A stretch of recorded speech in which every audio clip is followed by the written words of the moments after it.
¿Cómo están el día de hoy? Espero que muy bien. Mi nombre es Andrea y les doy la bienvenida a la clase de Literatura y Comunicación. En esta primera clase nos dedicaremos al estudio de la poesía.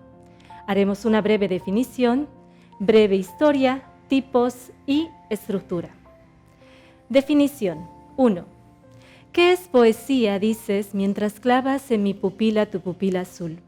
¿Qué es poesía? Y me lo preguntas. Poesía eres tú. Gustavo Adolfo Bécquer.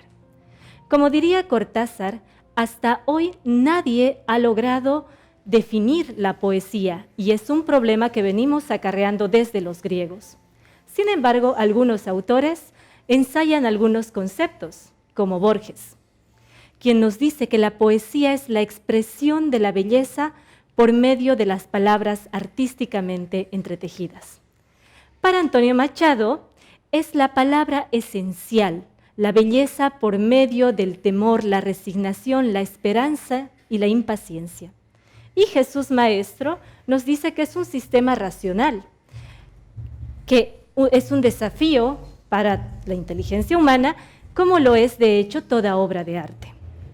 Entonces, podríamos resumir y decir que la poesía es una composición literaria compleja, de gran fuerza expresiva, que se concibe como una expresión artística de la belleza por medio de la palabra, donde el autor habla de sus experiencias de manera subjetiva.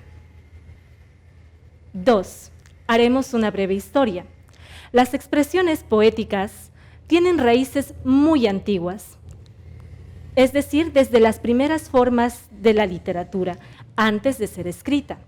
Tenemos obras como el poema de Gilgamesh, un poema épico sumerio, o el babilónico Emu Elish. La poesía en la antigüedad clásica se centró en narrar específicamente acontecimientos gloriosos y heroicos, mediante cánticos, y recordamos los grandes textos de Homero como la Ilíada y la Odisea. Asimismo, en Roma tenemos la destacada obra de la Eneida de Virgilio, y figuras importantes como Lucrecio, Ovidio y Horacio. Durante la Edad Media en Europa, los llamados juglares o trovadores llegaron a constituir las verdaderas fuentes de la memoria colectiva de los pueblos, además de las creaciones poético y morales conocidas como mester de clerecía. Ahora bien, chicos, en el Renacimiento, la poesía alcanzó su punto máximo de expresión a través de obras como la de Dante Alighieri y Petrarca. En España surge el Siglo de Oro, con grandes y brillantes autores como Quevedo, Lope de Vega, Calderón de la Barca y el magnífico Cervantes. Ya en el siglo XIX, la poesía adquirió un nuevo y vigoroso rumbo, con figuras como la Rubén Darío, Shelley, Víctor Hugo, Pushkin y Whitman. Finalmente, durante el siglo XX, la poesía experimentó un cambio terrible, con variaciones que rompieron los viejos moldes para dar paso a un ejercicio poético más libre y subjetivo. Número 3. Tipos de poemas. Los poemas pueden clasificarse de muchos modos dependiendo las escuelas literarias. El principal es aquel que distingue los poemas en verso de los poemas en prosa. Estos últimos son los más parecidos al artículo o al ensayo. Sin embargo, hoy veremos otro tipo de clasificación que distingue a estos en textos como el epigrama, la oda, el madrigal, la elegía. El primero, el epigrama. El epigrama es un poema que canta loas en breve, satíricas y burlescas que persiguen atender la complicidad del lector. Por ejemplo, Nerón contra los corruptos. Nerón quiso que Roma fuera honrada, así pudo robar él solo. Número 2, la oda.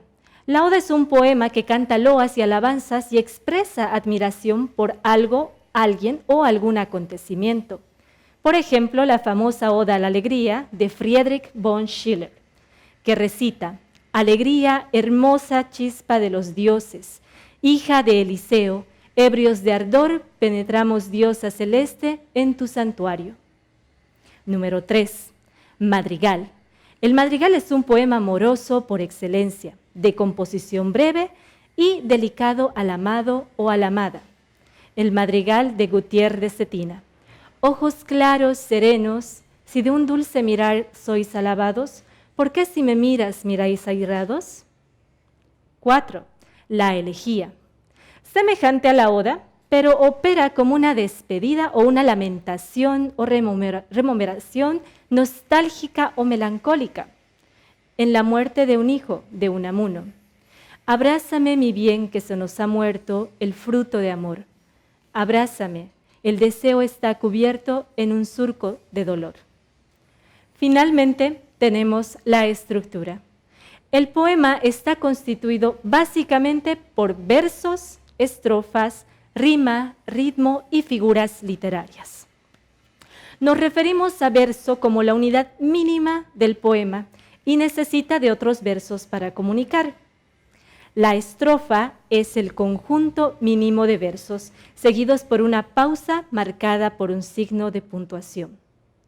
La rima, por otro lado, es la repetición total de una secuencia de sonidos al final del verso, a partir de la única vocal acentuada. El ritmo marca la musicalidad de la poesía y se logra a través de acentos, pausas y variaciones entre la pausa del verso y la pausa sintáctica.